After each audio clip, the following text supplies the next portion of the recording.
everyone, this is Dr. Russ Jones. And Brad Kennan. We are wide open. First week of April. How are you, my friend? I'm fine. How are you doing? I'm just waiting for the weather to change is all.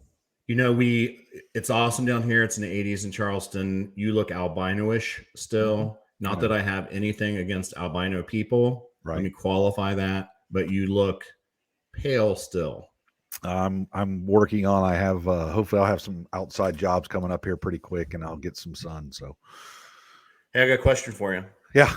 Okay, so it made me think about this. You know, what was a couple weeks ago? We had this Chinese kite balloon helium thing floating clear across our country. You know, Sure. I mean, what was it, like several days? Anyways, I think that it was over us or whatever. Mm-hmm. You know, now it's came out that it was actually extracting information. They were successful in getting some secret stuff from us, but it made me think about, you know, what if it was loaded with something else? What if they had weighted it down with the ability to produce some type of electronic pulse or an EMP? You know, an EMP that would, you know, cause some type of problem across our country. You know, and people have talked about that, but do you think that that's something that can happen? And have you thought about that? Absolutely. I mean, yeah, absolutely. I mean, there's some books out there that address this, and you know, container ships in the Gulf of Mexico or off the East Coast generally don't get, you know, I don't know what technology we have as far as a country to monitor, you know, a nuclear, that nuclear weapon that could be a shipping container off the coast.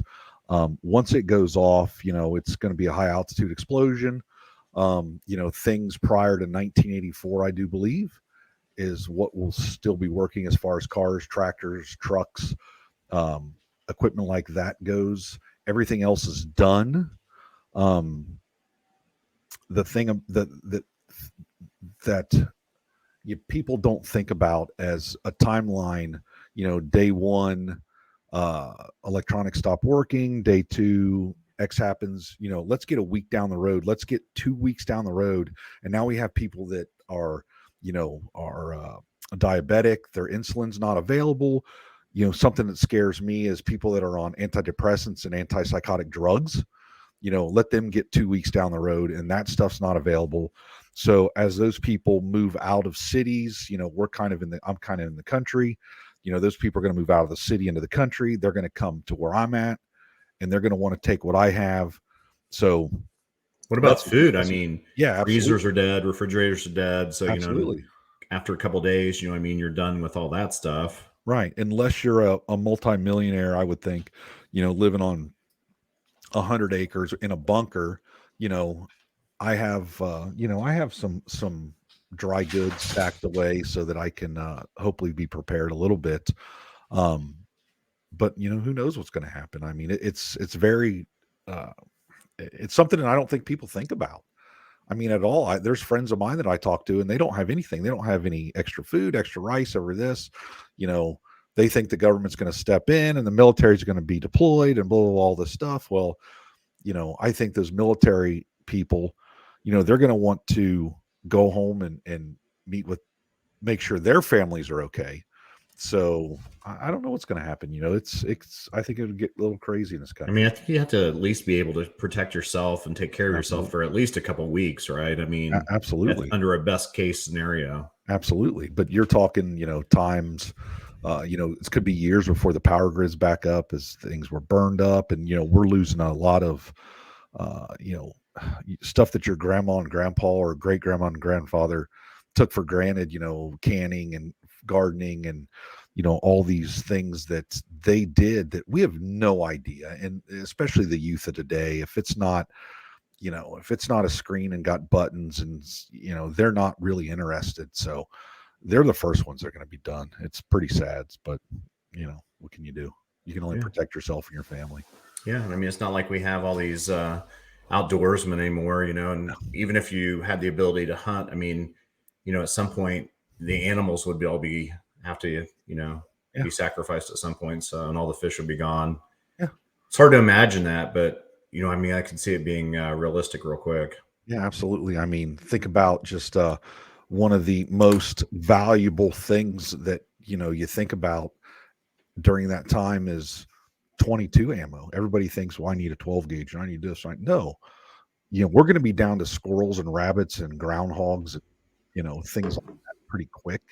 Right. Everybody thinks, well, I'm just going to go shoot a deer. Well, no, you're not. Those deer are going to be gone. They're going to be bedded down. And if you're not a decent hunter, you're not going to get them anyway. So Right. Anyway, but I tell you what, let's go ahead and bring our next guest on. He will know all about this.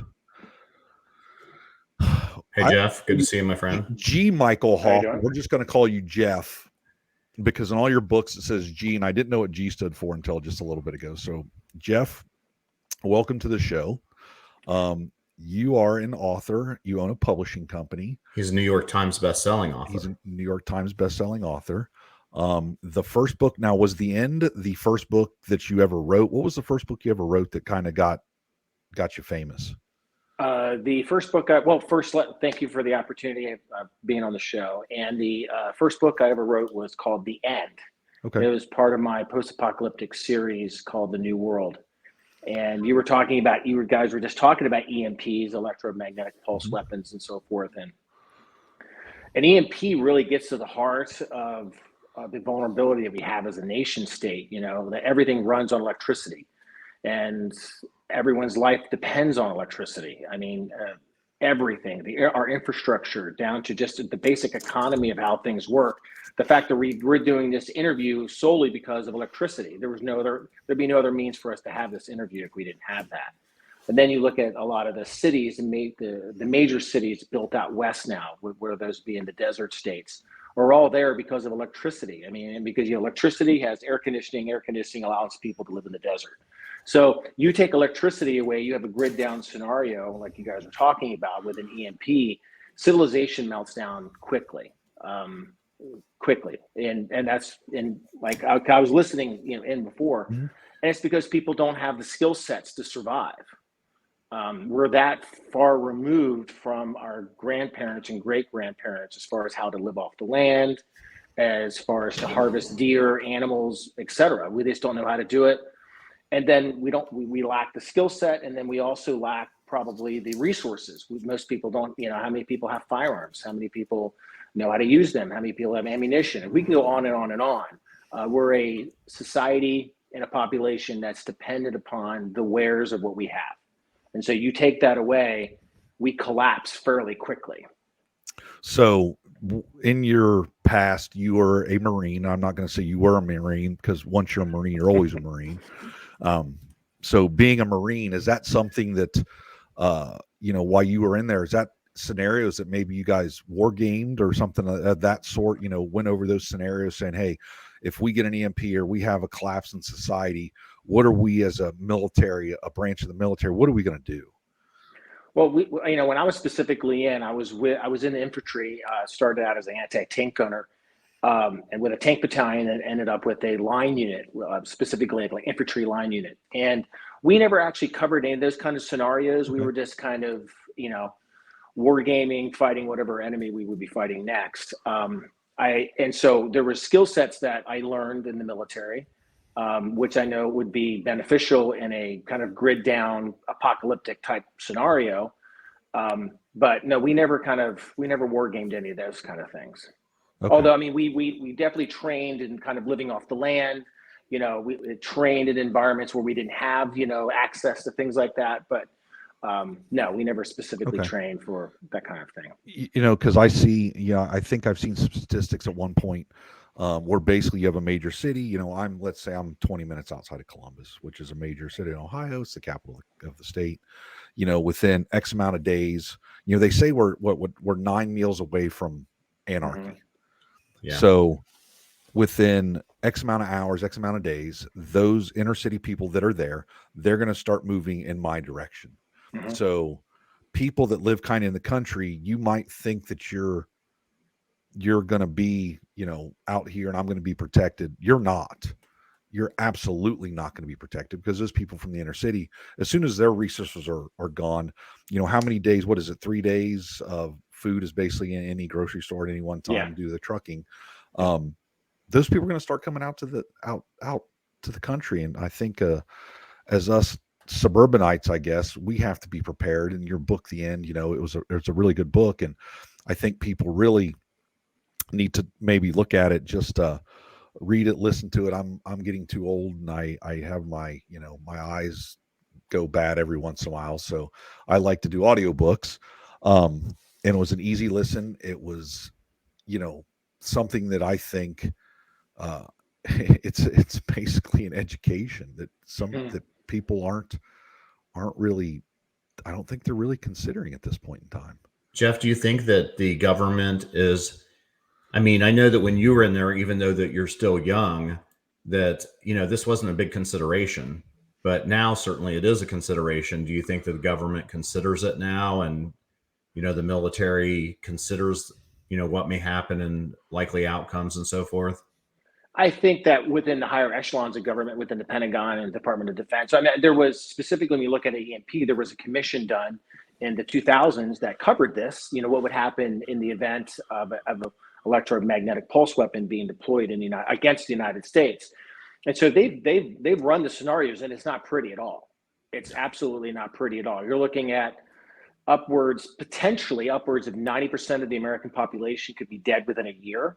I know that number seems staggering, but again, you take a population that's had the benefit of electricity, and now you remove that. And then you have a government that doesn't have the capability to handle 330 million people. That's just the population of the United States. We also know, depending on how large of a weapon is used and where it's detonated over North America, you'd also be having parts of Canada that goes down, parts of Mexico that goes down. So you could be looking at excess, close to 400 million people with, potentially without power, without any kind of infrastructure.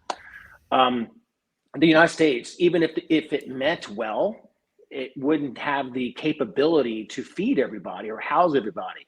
So, even in the commission reports, they would actually go into what they call COG, which is kind of continuity of government. So essentially, they would go off into their bunkers, Cheyenne Mountain to where the other bunker locations, and they would just hunker down. That's Sure. what I believe they would do, and they would just kind of let us out here, civilians, kind of fight over whatever the scraps are, and then kind of come out and emerge. Of course, if you were to talk to government officials, they would say that would never happen. But I just don't see how, again, even if their hearts were in it, they just don't have the capability to provide in that kind of catastrophic event. No, they're going to save themselves. I mean, they've had the Greenbrier and Weather Mountain and all those things and that kind of stuff that, they're going to get theirs. They think that they're better than us.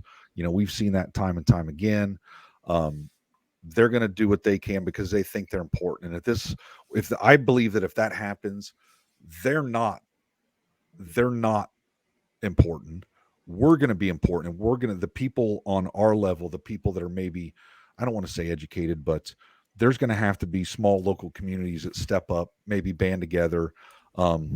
Every book that I've read about this, there's always those people out there, these roaming bands of, bandits that just want to take what you have.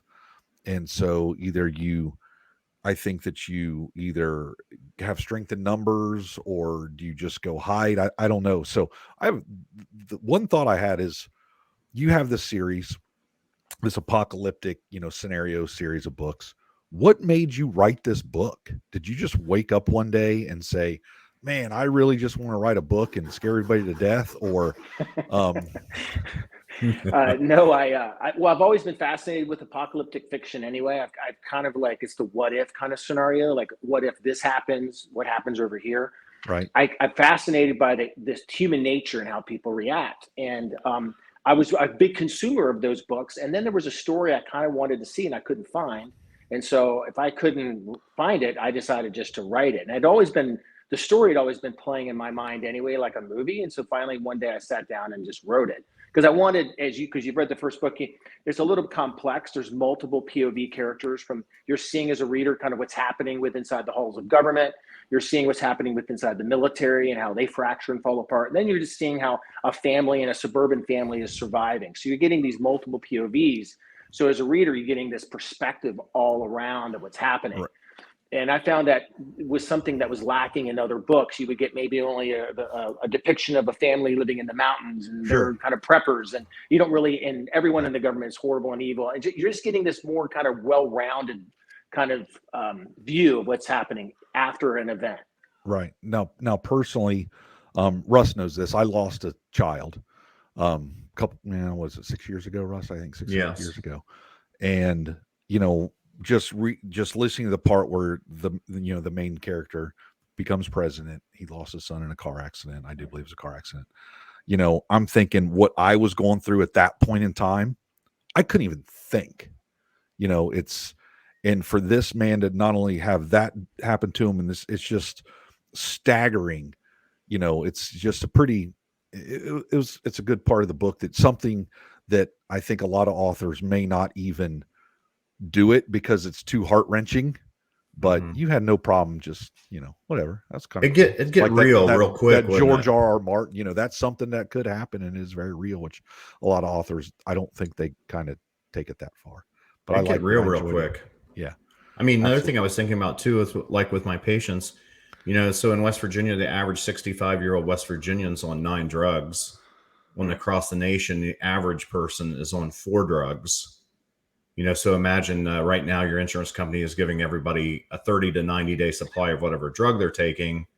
So, it's frightening to think about what could happen that way, especially people with type 1 diabetics and whatnot. Oh, it just goes away. No, yeah. So you can see where you could see where that 90% within a year, you could get there, from starvation and from people being murdered to just them dying from whatever kind of preconditions they already have. You can start to see where that just can start to pick up and accelerate over time. But that gets down to, when I was writing the books, I wasn't as much of a prepper as I am today. I'm definitely well prepared. I always just kind of classified as being a prepared-minded person. And I look at preparedness as just another insurance policy. Anyone that's reasonable has life insurance, you have health insurance, whatever, car insurance.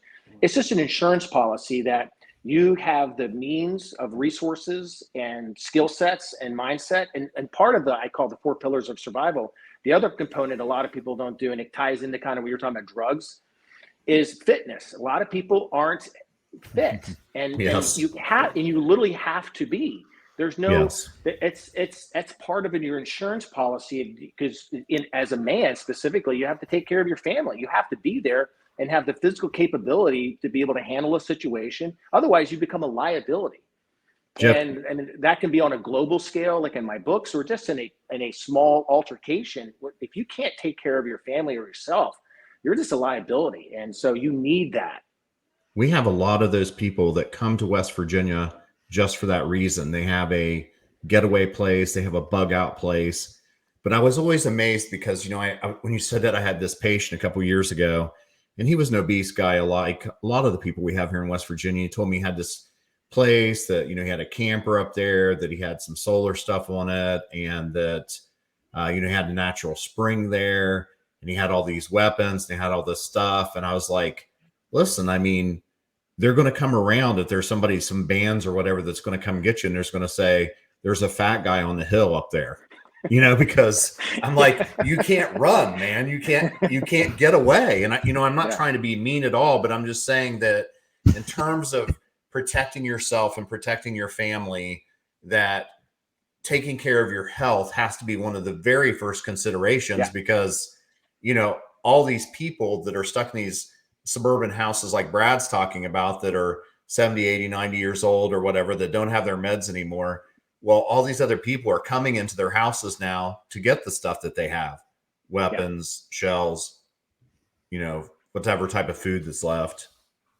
Yeah, you have to cover all the bases. And I know the fitness thing is kind of, it's aggravated people when I talk about it, and they go, I'm a really good shot. I was like, that's great. And their scenarios always have them being at home. But what if they're on the road? What if you have an EMP detonated and you're 100 miles from home? Now you've got to take your fat ass and get back home. But by the way, that's if you're kind of wargaming these scenarios, you've got to make sure that that's factored in there. Not every situation is going to come out where you're literally in your house and you can take care of yourself. And And I know you're out in the bush all the time, and so you know just how rigorous Yes. it is just to go just a few miles with a pack on. Right. You know, it wears you out. And so imagine you go a few miles with a pack on, and then you have to engage somebody in a physical altercation.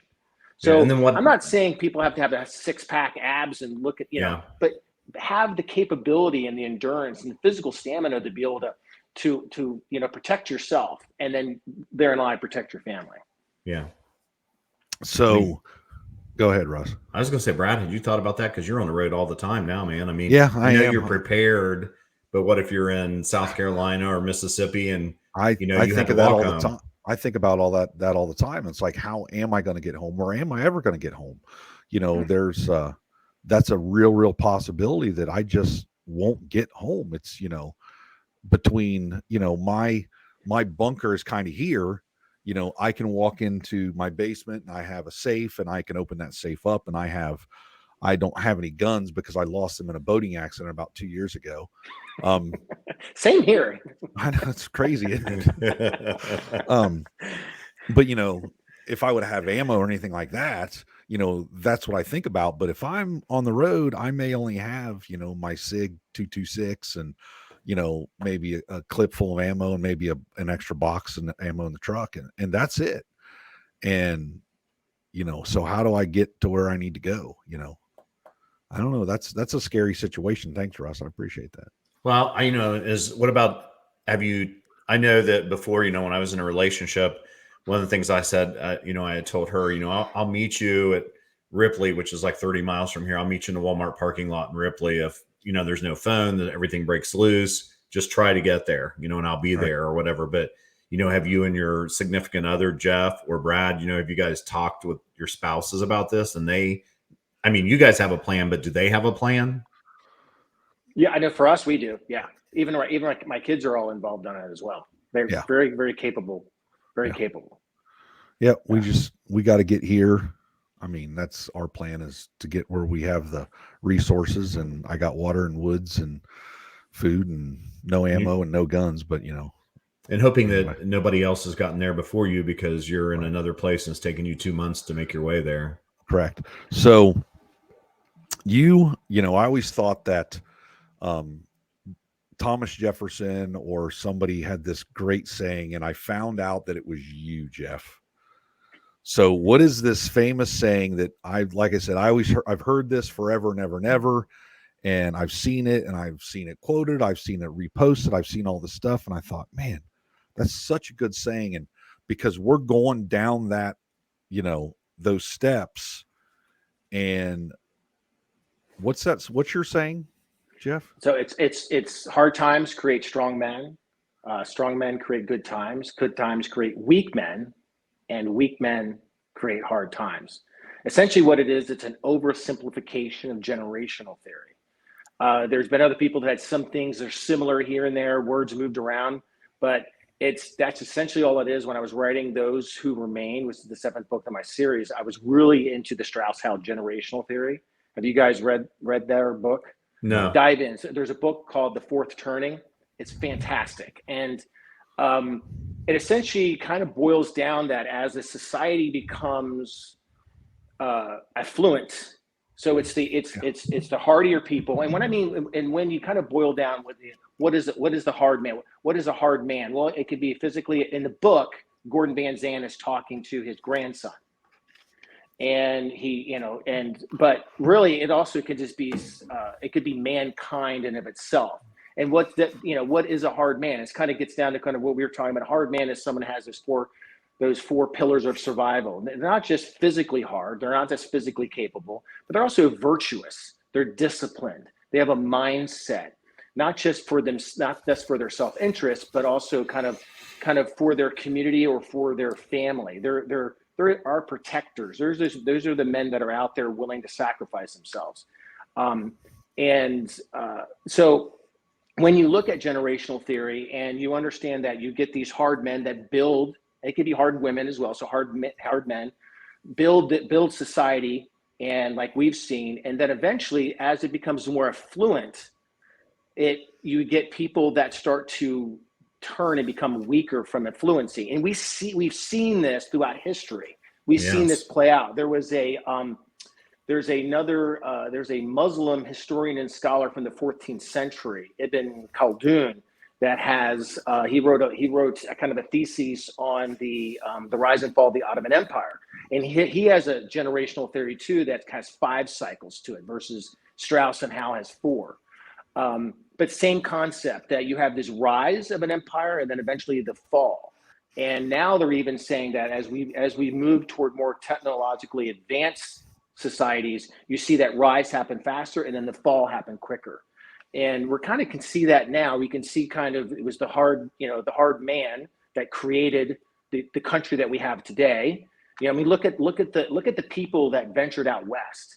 Look at what the hard life that was. Yeah. And look what they built out of the Wild West, right? And not even that, Jeff. They traveled across the ocean to get here, and then that wasn't enough. Then they went across the country. Yeah. And all the dangers, all the perils that they had. I mean, and all they were seeking was opportunity and freedom. That's it. There was no handouts they were looking for. They just wanted the ability and the opportunity to create something that they didn't have in old Europe. And the United States was that promise. So the United States was built, there was tough times that gave us these men, and now we can see it. It's playing out before our eyes, and we're these weak men and women want to destroy the nation. And they've almost take it for granted that you see these are the people that, while they're sipping their Starbucks and they're on their smartphones on social media complaining about capitalism or complaining about all the beautiful things that we've created, yet they're enjoying the fruits of other generations' labor. They don't have, their life is so easy that they have nothing more to complain about. Yeah. And I've seen people, and I tell them this, they'll complain about something. I'm like, listen, if that's the biggest thing you have to complain about, you're doing really, really well, because, I have a family member that literally told me, I get my groceries delivered because the grocery store makes me claustrophobic or gives me anxiety. And I'm just like, okay, whatever. I mean, if you're affluent enough to do it and you can do that, great. That is something that is by choice you can do. But that's something that, 60 years ago, 70 years ago, if somebody said, well, I'm going to get anxiety, I can't go out to the hog pen this morning because I have anxiety. Well, probably you're going to starve and, tough crap. Our society isn't that. You see people complain about how difficult society is, or we have the easiest it's ever been. It is. It's actually built for the weak to thrive in. It's like you were saying, it's built for, it's taking into consideration those that don't have. And it really provides a huge safety net and cushion for them. It really does. And I just don't think that they see it. They keep wanting more. What's next? They're going to be sitting in there almost like that. Where's that movie? Ready Player One? Parody. There was a parody movie that was done, and essentially it was like so many years in the future with Terry Crews. Yes. I can't think of with it right Norton, now. Ed Norton. Yep. Well, I can't think of it right now. I gosh. should have mentioned it. Man, we'll come back to that. Yeah. I'll IMDb it real quick. Man, now you got me. It's got Luke Wilson. Is it Luke Wilson? Yeah. You have the Wilson brothers. I'm sorry, it was Luke Wilson. Luke not Wilson, Edward. isn't it? Yeah. That's it. And Terry Crews is like the president. He's of the the president. States. It was something Idiocracy. That's 2006. Yeah. And that was literally a parody movie, and it's like, this is where we're at right now. Yeah, you can see elements of that actually starting to play out. And it seems as if we're living in some kind of weird matrix. It's like, is this for real? And you see these things playing out where the simple understanding of masculinity is being mocked and derided. And it's like, wait a minute, you kind of need men. You need hard men. You need virtuous men to do the things that society needs done. We can go on and on about that as a singular topic in of itself. Right. It's it's very frustrating because, I saw a guy went around and interviewed women and men both, and he said, you have two choices. Number one, zero money, but you're influential. You're an influencer and you make no money. Number two job is you make $100,000 a year and you clean sewers. What did the women pick? I want to make no money and I want to be an influencer. What did the men pick? The men picked, I want to make $100,000 a year and clean sewers. So I don't care what they say, and we're probably going to piss off a bunch of people, but it doesn't matter. I'm in the construction trades. My dad was in the construction trades. My grandfather was in the construction trades. My son's in the construction trades. And I know a lot of people in the construction trades. There's not a lot of women there. And the reason is they don't want to do what we do. Uh-huh. They don't want to be up to their ass in mud after it rains and dealing with this stuff. And, we work in the telecom world. So we're making fiber and we're putting telecommunications out there so that you can get, from LA to New York in a blink of an eye with super fast internet. Well, that's what we do. And I don't see a lot of women out there doing it. I'm sorry. It's just, and nothing against women, but it's just hard work.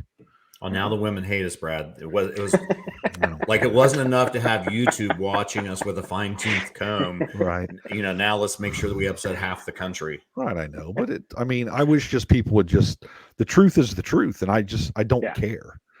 It is what it is. Go look at the statistics. Yep. So. And those trades are open for women. They just don't choose them. That's all. Correct. And that's okay. Yeah. Yeah. I mean, they're very open to them. So no one's telling women not to go into those trades. No. And that's something too, man. We could go into talking about the reforming education in and of itself, like this hyper focus, because I've got young kids. This hyper focus on everyone needs to go to a 4-year college. Like, well, actually, no, that's not true. Not everyone should be going to a 4-year college. We actually need tradespeople. We need the trades. We need to be pushing some of our children towards that, because we can't have a society if people aren't in the trades and aren't master skilled people. Like, not everyone's going to be influencers, or not everyone's going to be, no offense, doctor, a doctor. We need someone that's going to be in construction, building our roads, building the skyscrapers, putting infrastructure in, or maintaining those things once they have been put in. And the thing about it is, my son, I was a degreed engineer. I was the first person, well, besides my sister, she got her degree before I did, but I went and got my degree in engineering, and I did all this stuff. And I'm thinking, I got 2 boys. One of them's going to go to college. They're going to be an engineer. They're going to do something. And my oldest son graduated from high school, and he said, Dad, I don't want to go to college. And I was devastated. And well, guess what? He ended up, getting a job. He ended up being a union operator. He's a union operator. He's got his CDLs, and he's a crane operator, and he does all stuff. And then I see people that are graduated, 4-year degrees, $200,000 in debt. Uh-huh. And they make, I got a job, I make X. And I'm like, man, my son, he became a union operator, went and took a 2-week class. He's got his certified crane operator, and he makes Y. And I'm like, and he can make Z if he just wants to travel a little bit, and he'll be making more money than most, 4-year psychology. It's just crazy. And, there needs to be a reality check in that regard, because the cost of higher education. There's where some people, what they want to do, the cost benefit analysis doesn't even add up. But anyway, that's a whole nother topic. Right. But I think, it's sad, because those kids, they've been drilled into them. They go to a school, because, we went and visited some schools, and they were on us more about getting loans to pay for my kids' school if they went there than the education. Well, here's the thing. I can put my tinfoil hat on and say it's a racket and it's a scam, but it is. It is. It's the only form of, was it the form of debt you can't file bankruptcy for, correct, right? So what is that all about? Let's go back a little bit. Yeah. So first of all, they gave everybody mortgages, right? So everybody's going to get a mortgage. So that's a way to tie people down. Fannie Mae, Freddie Mac, it's owned by the government, ran by the government. They're tying those people to the federal government through that. But then guess what? On my loan, I can file bankruptcy on a home loan. I'm out. The government has no control over them anymore. Now, exactly what you said, you can't get rid of that student loan ever. They're docking your Social Security when you're 65 years old for student loans. Unless they're forgiving some of the debt in order to get some more voters to vote a certain way. And there's that. Yeah. So the whole system, the whole higher educational system, actually even probably going to high school, there should be a massive amount of reform that deals in, and by the way, I mean, just what high school should be a little bit harder. And I don't understand why there even needs to be general studies. So, essentially kids are going into college and spending 2 years. Literally, it's like high school plus. They're learning just general education. Like, why not have high school be difficult, and then when you go to college, you jump right into the trade or whatever job you want to, and you're starting to learn specifically that.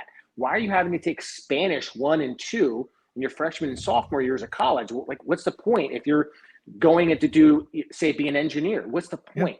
I understand maybe you could use it, but you should be learning to be an engineer on the first day you walk into college. If you're going to be paying, but they don't want to because they want you. They're charging $50,000 a year. They want to recoup. They want 2 years of $100,000, but before you can even start taking your major. I just think there needs to be a lot of reform.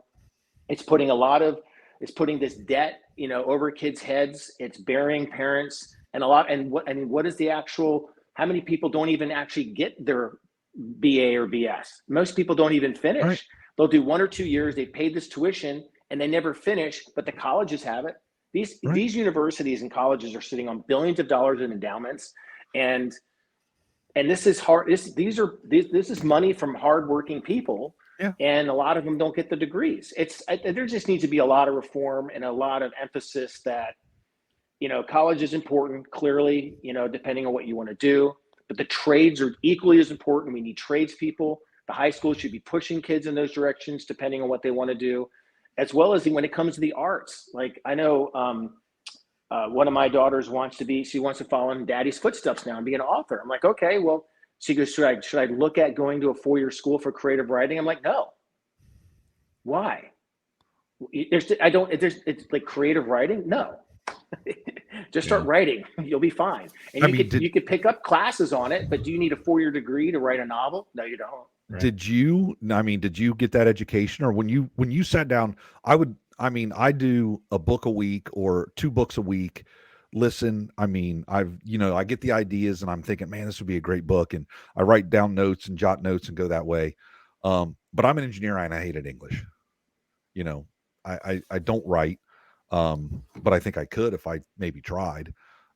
Is that how you kind of got into it? Did you say, well, I'm going to be an English major and I'm going to start writing and I'm going to write this novel? Or did you just sit down one day and say, you know what, I'm going to write a freaking book and this book's going to be awesome and this is what I'm going to do? The latter. I don't even have an education. Well, obviously you've done pretty well for yourself. I lived the life of adventure when I was young. Marine Corps, commercial diving, underwater construction work, and then executive protection agent, then entrepreneur, and then decided when I was 40, I was going to write a book. That's awesome. So there's still hope out there for some of us, right? There is. By the way, I tell it to anybody. You guys have been around long enough to know that in each season, you can always, how many different jobs people have done. Right. And people, I've known numerous people that start a whole new career at 40, even some at 50. Yeah. That's a whole nother season of your life, a whole nother adult life between 50 and 70 or whatever. You could start something brand new again. And there's no reason why you can't. Specifically with the technology we have out there and access, anybody can do that. We're creating this system, like you said, that it's made it so people don't have to work. They were able to excel or be able to get fed. But I was reading this article about how during World War II, when the Nazis were bombing some of the countries, there was these countries that were socialist countries that were very similar in how we're doing things now. Men were in these mental institutions that were not functioning. They were not communicating. They were not working. They were being there full time. The bombs started falling, and all of a sudden, these same men that couldn't do anything are driving ambulances. They're driving trucks.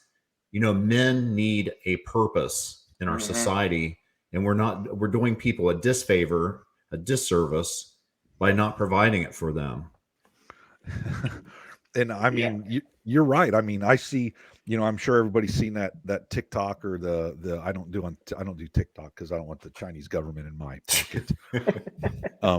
He makes me do it. He makes me post videos for us.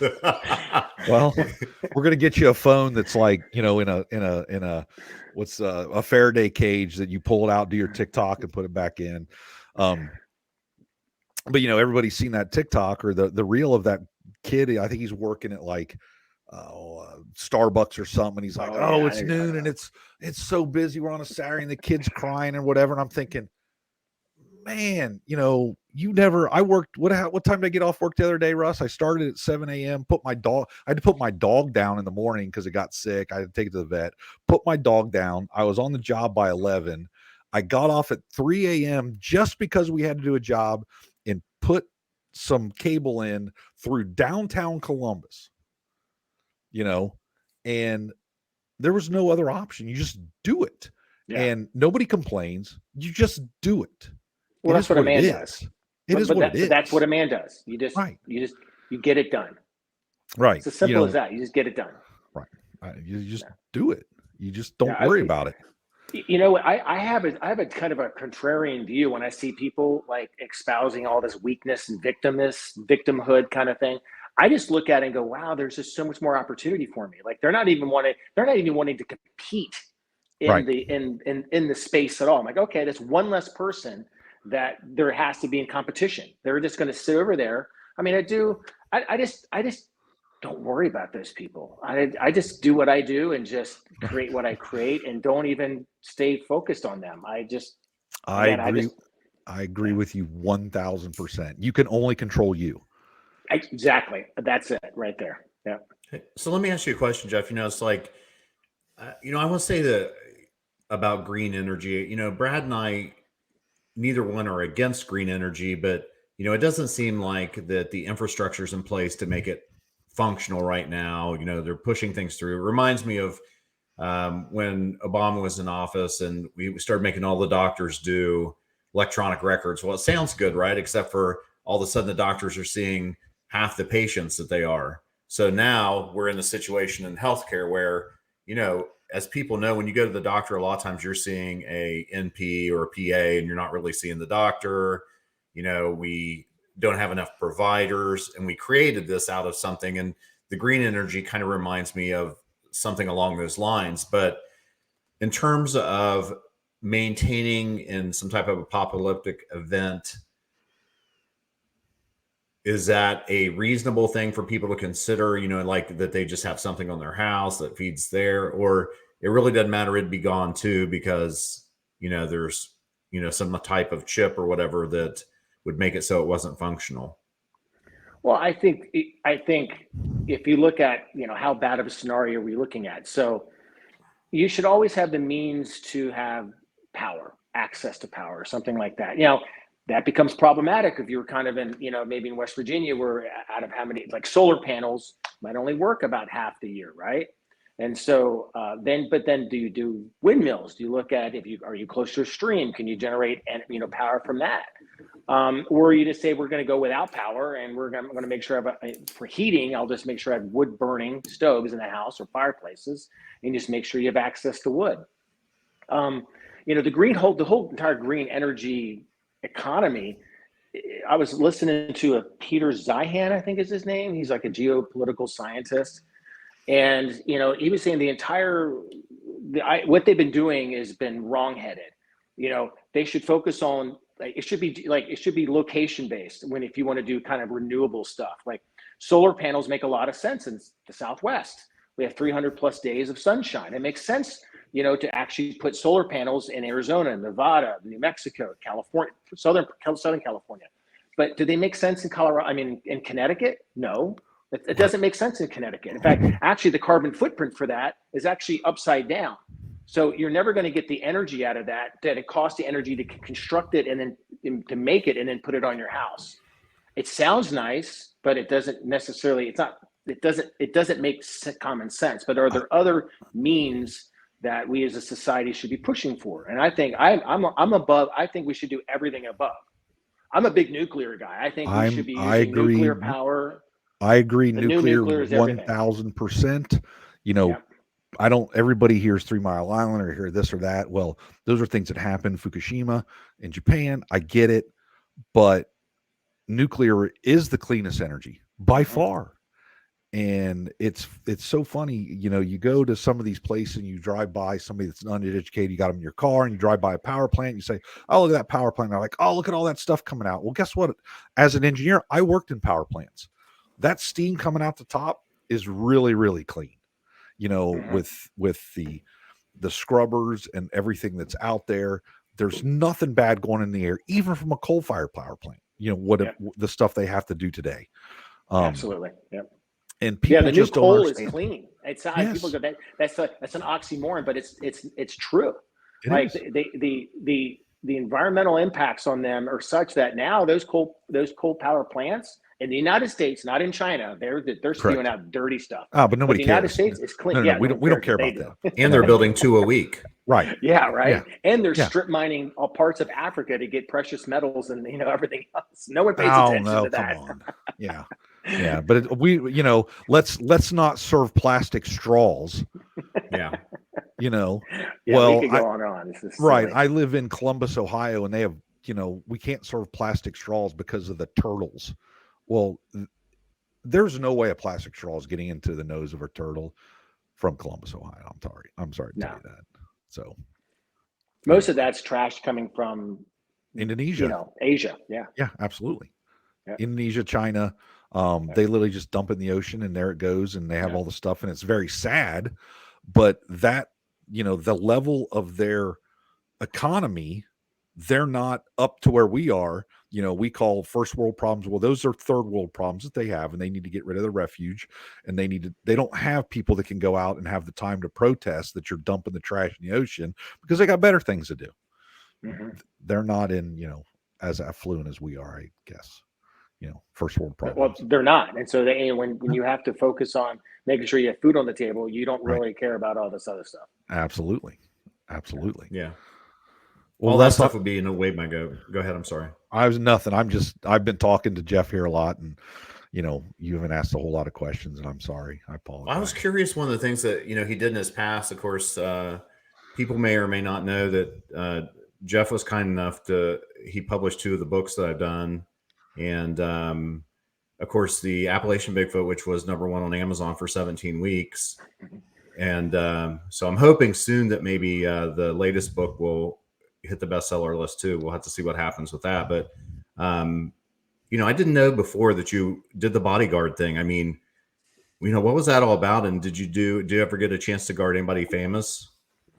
Yeah. So I was, like my early years in life, I had this saying, like, I'm in the pursuit of adventure. So I went from the Marine Corps to commercial diving, and that was a hard job, by the way. Again, it's just essentially underwater construction work. And I was working for American Oilfield Divers out of Houston, and then ended up working for their inland division, kind of working at nuclear power plants, petrochemical plants, and rivers, you name it. We were doing everything you can imagine inland. We were doing it. If it's in a river, a lake, et cetera, we were diving on it. All right. So question real quick. My parents are from a little town on the Ohio River called Maysville, Kentucky. So the rumors are that at some point, divers went down to inspect a bridge or a dam or whatever that was, and there were catfish down there so big that they came back up and said, I'm not going back down there. Is that ever true, or is that just an old wives' tale? I think there's some, the catfish do get big. Mm-hmm. Did you ever run anything like that? I touch things, but lots of times this sounds kind of, it doesn't make sense. Whenever we would do our dives, we normally didn't have a lot of light unless we were doing precision work. Typically, so we would be doing a lot of black water diving. So we would touch things and see things, or touch things mainly, which are kind of slimy and gross, and they'd swim off or bump up against you and scare the hell out of you. I never saw, personally, I did diving for 2 years. And in fact, my first year was just a tender. So what that means, it's kind of like a squire to a knight. So you go to commercial diving school for 6 months, you graduate, then you get a job in one of the dive companies, and then you're really working just being a grunt. And you learn the rest of the trade on the job from master divers that are there, which is kind of a cool way of doing it. You really got to kind of really understand the job and scope of what you're doing. So typically you break out as a diver about year 1 in the industry. And then, so I really only had 1 year kind of where I was wet and in the water, and I was just doing kind of grunt menial stuff, but never really came across any gigantic catfish. Nice I heard the same stories too. I did bump up against some kind of off of a dam or bump up against something, but I never saw what it was.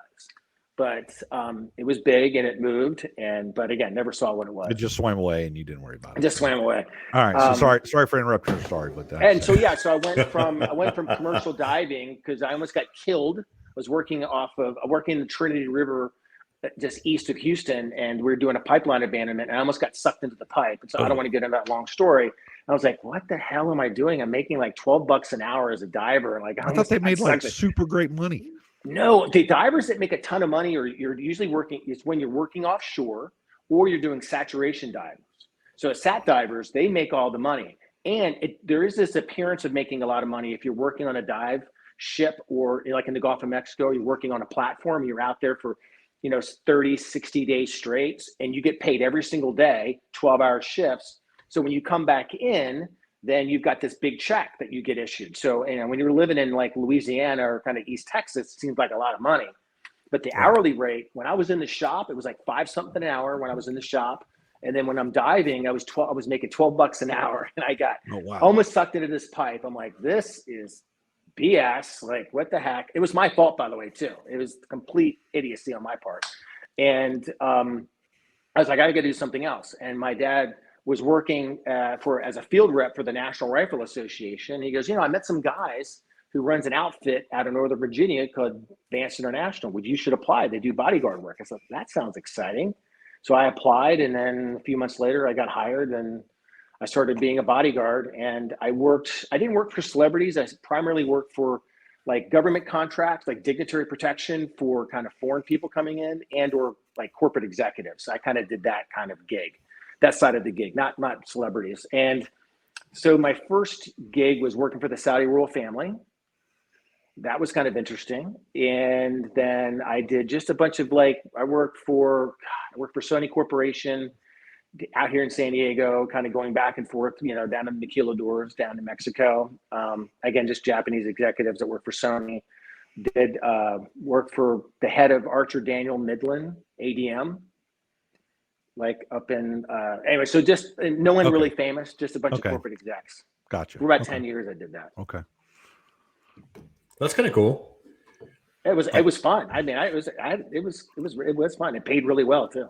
So, you've done all this adventurous stuff. I mean, far more than Brad and I have ever done, but here we are. And how old are you now, Jeff? 52. 52. So, what would be the next adventure for you if you could do something else? I mean, something else is out there. Making movies. Is this something that you've considered doing, or it's in the pipeline? It's in the pipeline right now. Yeah. Okay. I want to get into just adaptation of my movies, as well as maybe even just to get into movie production in itself. But I've got enough content, so. Do you think that you could work it out so Brad and I could be in the background? I would say, can I be an extra somewhere? Yeah. Totally. Brad and I are walking down the street, or we can be a dead person or something, or. Absolutely. I say yes to everything right now. So I was talking to my manager about it. He goes, well, we got this deal where my manager is a former executive. My manager, as far as it deals with the movies, is a former executive at MGM. And he keeps asking, he goes, so what if we get what if they said that? I said, I'm saying yes to everything right now. And until I see the fine print, then I could say no. But right now, we'll just say yes to everything. Right. So yes, I'll say yes to you guys. So we're holding you to that. Right. And okay. It's recorded. It's been recorded. I'm gonna chart this number down on this date and this time. And I'm gonna play it back. Well, one might require you to fly to Hungary. Whatever. Yeah. Whatever. To be in a movie, I may even pay for myself. Russ and I'll pay ourselves. I don't know if the producer would actually pay for the flight of extras to Hungary. Well, like I said, there's probably enough. I'll pay. Yeah, we're saying that we would be willing to do that. Although we would be really in trouble if there was an EMP pulse when we were overseas. That's one of the things that you have to consider now. You can't go to Mexico because you could get kidnapped. You can't go to. I mean, it's people got stuck in countries because of COVID. Yeah. So, I mean, there could be some other type of, let's not say there because we don't want to get anybody in trouble and get suspended for a week or anything. But right, I was going to say, I don't want to go to Canada just because of it's Canada. Have you guys actually been suspended on YouTube? Oh, yeah. Yeah, we were threatened 1 week because we were giving, we talked about that subject that we're not allowed to talk about. And then actually the group itself has been suspended 1 week for a different matter that I'm not going to say because, it was nothing and it was a joke, but Brad and I weren't responsible for that. Let's just say that. I mean, we literally talked about vitamins and some things that you could do to try to whatever. Yes. And I understand. We got in trouble. So, I mean, heaven forbid a doctor that specializes in longevity and vitamins and being fit gives an opinion. And in fact, the person that we had on, she was a two sport D1 athlete and had a degree in like microbiology or what is it? Yeah, like, some type of PhD in nuclear nutrition or something. Yeah, something crazy. And so she kind of knew what she was talking about. Yeah, she knew what she was talking about. So anyway. Okay, I mean, I think that the biggest question of the day, though, is, I mean, you've been on Fox News, the biggest network, many, many times. Did you get as nervous coming on with us as when you were preparing to go on Fox News? Way more nervous for this interview. Yeah. Way more. I mean, this one, maybe several thousand people are going to watch right now, but, in a year from now, Brad and I may be up to several 100,000 and people are going to go back and see this one because they want to catch up with what we were doing. I mean, it could be a big deal here. It could. I think it is a big deal. Yeah. By the way, I take every interview serious on a serious note. I really do. I take every interview serious. And I am actually thankful for the opportunity to get and just talk and just meet and get outreach to other people that are probably going to watch this and go, oh, this is cool. I think I'll check out his book. So I'm always like I said, I really enjoyed your, like I said, my new credit just came through on Audible. So I'm going to start the next book. And then we're going to continue with the series and go from there and see what happens. So, but like I told you earlier, go ahead. You read a couple. What else? Which other one did you read? I started doing, there was another one on Audible. It was you and some other people did it. It was about some ghosts or something or. Oh, okay. Yeah. Yeah. It wasn't quite my cup of tea, but yeah, it's a different. Yeah. I've did some genre jumping before, but so, I'm known for my apocalyptic fiction. I noticed you had some Westerns too. Yeah. So are they like shoot 'em up Westerns? Is that what that is? They're kind of in the vein of, I love the Wild West, by the way. Okay. I think it's one thing that's like truly American. I mean, there's no other country, no other nation that's had that kind of experience like the United States had with the Wild West. And so I've always loved the West. I've always loved the Wild West in that time period. So they're kind of in the vein of like Louis L'Amour, Zane Grey kind of style. Okay. Not super long, but you get kind of, the white hat, black hat kind of, good versus evil. But I do have some also kind of anti-heroes in there in some of them. Well, I think I have 9 Westerns that I wrote. I just doing some research today. I saw that you had some, so I was going to look and see what's available out there. They actually commercially did really, really well. In fact, that's what my manager is working on, is adaptation for my trilogy, and starts with the book Last Ride. Okay. We might have to wear cowboy hats, Brad. I mean, is what he's saying. There's a potential that we may have to ride a horse, fall off a horse, and have cowboy hats. I grew up with horses. Doesn't scare me. There we go. Horses are fine. Jeff, listen, we're at an hour. We know you're busy. You're in San Diego. We appreciate so much your time coming on. You're such a good guy, and you made a big difference in my life, and I appreciate you and your wife so much. So I just want to say thank you for that. And of course, your website is. It's so gmichaelhopf.com. Okay.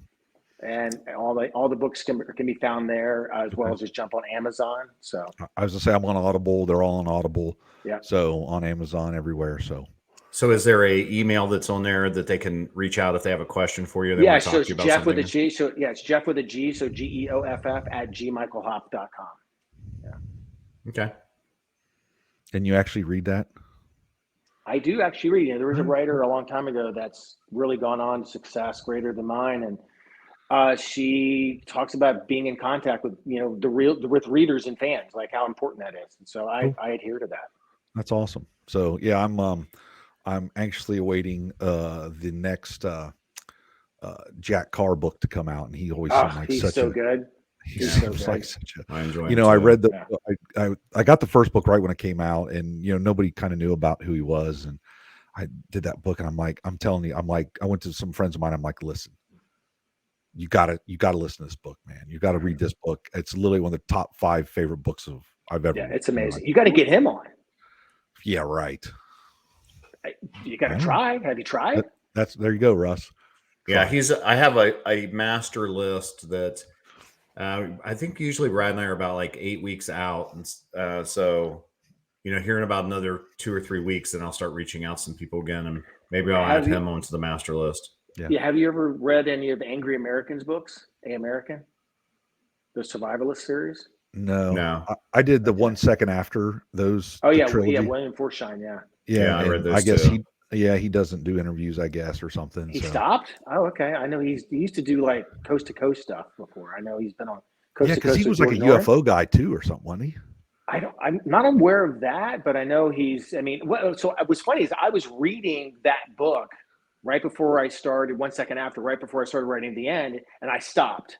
I was like, okay, I don't want to have this book influence my writing, so I literally stopped reading it. Right. But it's a good one. I mean, I've read it now since, and it's a good book. In fact, the entire series did really well. I really enjoyed it. And the difference between his book and your book is he's in this little town in outside of Asheville, North Carolina. So I could understand that. And I could see that. He's isolated by these mountains, because I've been to Asheville, North Carolina. I've worked in Asheville, North Carolina. So I could picture it where he's at. You're in San Diego. Your book is in San Diego, in a somewhat gated community with 700 homes. And I guarantee you, I probably would not have been as nice as your character that you had, because there were some people that you would just, the first day, you're just like, man. The question people always ask me is like, whatever happened to her? Because she gets, what happens to her, right? She's locked inside the pantry. So yeah, it's one of those Easter eggs, kind of. It's one of those things that, by the way, there's a literary device that's always known. It's like, if you don't see the person die, right, then they're not really dead. Correct. Yeah. So she could theoretically come back in a later book. I'm not gonna. I just no spoilers. I'm not giving you up to keep no. Like I said, I would have shot her the first day. Her and the sheriff buddy or. But I will say this: I will guarantee, once you get into the long road, when you finish the long road, you're going to be pissed off. Oh, don't do that, man. Back to what we were talking about before about getting some of these guys. You're going to be upset. Go ahead. I've been surprised how many of the people that write books, when you get a chance to talk to them, a lot of them don't like to do interviews. Some do, some don't, but it's surprising how many just, they do their thing and they just want to be private. It's interesting. Well, I'm glad that you're not. Yeah, I'm glad that Jeff wasn't like that and he hung out with us for an hour. Yeah, I appreciate the opportunity, guys. It's been a fun chat. I mean, I can talk about all this stuff and enter the world and everything else all the time.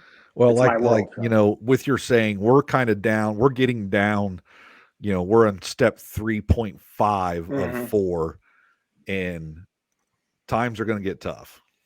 And I believe that with some of the things that are happening in the news, and, the US dollar, and, cutting oil production, and, it's not like we don't have more oil under this country than anywhere in the world, and we could supply ourselves for the next 1,000 years.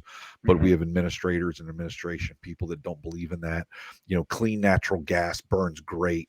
Let the EPA give allowances to build these power plants to power. I mean, you're in California, you're in San Diego. Hey, everybody buy electric cars, except today, don't charge them, because we don't have enough electricity to do it.